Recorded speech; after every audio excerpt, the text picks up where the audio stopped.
Le passage d'aujourd'hui est Genèse 42, 9, 17. Lisons-le ensemble.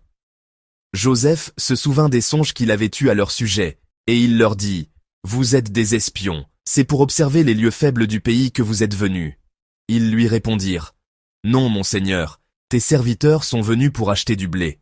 Nous sommes tous fils d'un même homme, nous sommes sincères, tes serviteurs ne sont pas des espions. » Il leur dit, « Nullement, c'est pour observer les lieux faibles du pays que vous êtes venus. » Ils répondirent, « Nous, tes serviteurs, sommes 12 frères, fils d'un même homme au pays de Canaan.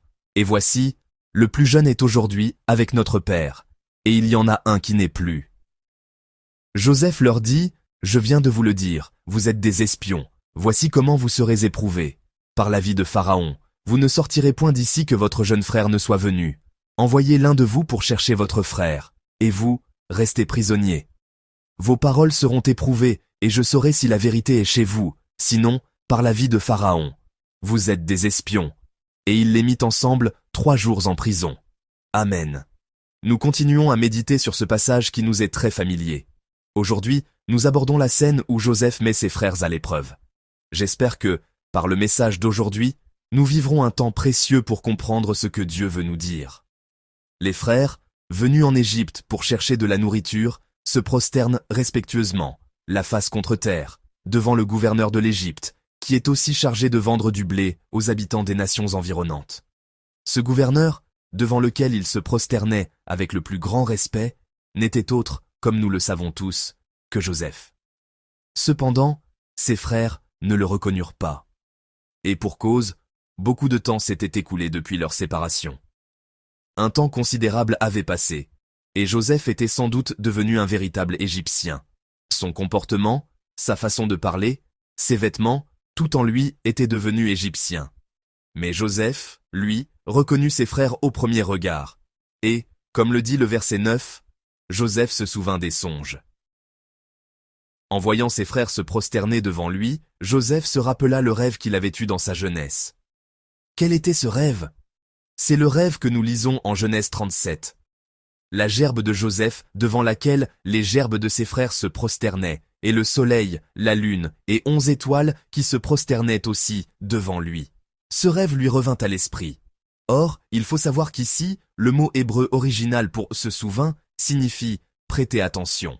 Ce n'est donc pas que le songe lui soit revenu soudainement à l'esprit, mais plutôt qu'il l'avait toujours gardé présent à son esprit. Il y avait toujours porté attention, il l'avait gravé dans son cœur, et ce rêve se réalisait maintenant sous ses yeux. Nous pouvons voir que Joseph a toujours vécu avec la conviction que ce rêve s'accomplirait un jour. C'est pourquoi il a pu puiser sa force en s'appuyant sur le Dieu qui l'accompagnait, redoubler d'efforts face aux difficultés, et trouver la liberté au milieu de situations incompréhensibles. C'est ainsi qu'il a pu vivre. Ce Joseph, on aurait pu s'attendre à ce qu'il accueille ses frères avec joie, mais au lieu de cela, il les accuse d'être des espions. Rien qu'en lisant le passage d'aujourd'hui, l'atmosphère semble très intimidante. Il les interpelle avec véhémence. Si nous continuons à lire le verset 9, il les accuse en disant « Vous êtes des espions, c'est pour observer les points faibles du pays que vous êtes venus. » A-t-il parlé calmement? Certainement pas. Il a dû créer une atmosphère effrayante, en criant et en les intimidant. L'Égypte est située dans un endroit qui peut être attaqué de l'Est, de l'Ouest, du Sud ou du Nord. C'est pourquoi elle vivait constamment sous la menace d'une invasion. Craignant l'infiltration d'ennemis, l'accusation de Joseph n'était donc pas, du point de vue de la sécurité du pays, sans fondement.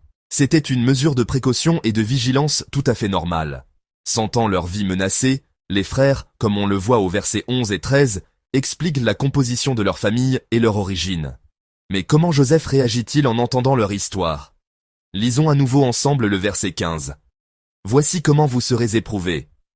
Par l'avis de Pharaon. Vous ne sortirez point d'ici que votre jeune frère ne soit venu. » Il leur donne une mission pour prouver leur sincérité, amener leur plus jeune frère. Puis, il les fit tous mettre en prison pendant 3 jours. Telle est la situation décrite dans le passage d'aujourd'hui. À travers cet événement où Joseph met ses frères à l'épreuve, que veut nous dire Dieu? Quelle est la parole qu'il veut nous adresser? En méditant sur ce passage, j'ai beaucoup réfléchi. Et ce que Dieu a mis dans mon cœur, c'est que ce passage nous enseigne sur la manière dont il nous traite. Premièrement, Dieu est celui qui révèle le péché. Les frères de Joseph acculés par son accusation d'être des espions, parlent de leur origine et de leur famille. Et ce faisant, une pensée a dû leur traverser l'esprit. Lisons ensemble le verset 13. Ils répondirent, « Nous, tes serviteurs, sommes 12 frères, fils d'un même homme au pays de Canaan. Et voici, le plus jeune est aujourd'hui avec notre père, et il y en a un qui n'est plus. » Qu'est-ce qui a bien pu leur venir à l'esprit? En racontant leur histoire familiale, une chose a dû leur revenir en mémoire. Le péché qu'ils avaient commis contre Joseph. L'acte qu'ils voulaient effacer. Le fait d'avoir voulu tuer leur frère, de l'avoir vendu, d'avoir menti à leur père. Tous ces événements ont dû défiler devant leurs yeux. En se remémorant cela, combien put penser les frères? Joseph semble accuser injustement ses frères, mais en réalité, c'est Dieu qui secoue leur cœur pour leur rappeler ce passé. Parfois, dans nos vies, Dieu nous fait nous souvenir des péchés et du passé que nous avions oubliés. Il ne le fait pas pour nous condamner, mais pour que nous nous repentions, pour que nous puissions reprendre le chemin de la restauration. C'est pour cela que Dieu fait réapparaître ce péché. Les choses que nous avons essayé de couvrir par nos propres forces, les choses que nous avons un peu ignorées en nous disant « ce n'est sûrement pas un péché ». Ces péchés que nous avons tenté d'oublier, Dieu nous les remet en mémoire. Car il désire que nous nous repentions et que nous retournions dans ses bras. Il nous fait souvenir de tous les péchés qui sont en nous. Il les fait remonter à la surface et les expose. Cela peut être douloureux, et cela peut être inconfortable. Mais c'est à ce moment-là que la repentance peut commencer. Pourtant, ce n'est pas si simple, n'est-ce pas? Ce n'est vraiment pas facile. Dans cette situation où leurs péchés passés sont exposés, les frères mentent à nouveau. C'est dire à quel point il est difficile de reconnaître son péché en tant que tel. Au verset 15, Joseph déclare qu'il va vérifier de manière approfondie si ce qu'ils ont dit sur leur famille et leur origine est vrai ou non. Pourquoi a-t-il dit cela? Il a crié « Je vais prouver votre sincérité ». Pourquoi a-t-il fait cela? Parce qu'en réalité, les frères ne sont pas sincères à ce moment-là, et Joseph sait tout. Au verset 11, les frères disent « Nous sommes sincères ». Ils se décrivent en disant « Nous sommes des gens honnêtes, nous sommes des gens sincères ». Le mot hébreu pour sincère a le sens de honnête. Donc, il disait « Nous sommes des gens très honnêtes, tu dois nous croire. Nous ne sommes pas des espions. Nous ne sommes pas venus pour observer les points faibles du pays, mais nous sommes des gens vraiment honnêtes. Alors s'il te plaît, crois-nous. » Ils se présentent comme des gens honnêtes. Ensuite, au verset 13, l'expression « l'un n'est plus » signifie qu'il est mort. Mais en réalité, qu'ont fait les frères à leur frère Joseph? Ils l'ont vendu. Après l'avoir vendu, ils prétendent qu'il est mort, qu'il a disparu. Ce qui n'est pas la vérité. Joseph le sait. Je suis là, bien vivant. Pourquoi disent-ils que je suis mort? Joseph savait tout. C'est pourquoi il crie « Je vais prouver votre sincérité ». La raison pour laquelle il met ses frères à l'épreuve en les accusant d'être des espions est un processus visant à discerner leurs mensonges de leur sincérité. Cependant, face à l'opportunité de se repentir lorsque le péché est révélé, la nature pécheresse de l'homme ne reste pas inactive. Face à ce péché à nouveau exposé devant Dieu, nous devrions nous repentir, mais notre nature pécheresse ne nous laisse pas en paix. C'est pourquoi Dieu, deuxièmement, met notre sincérité à l'épreuve. Il nous demande « Es-tu sincère devant moi ?»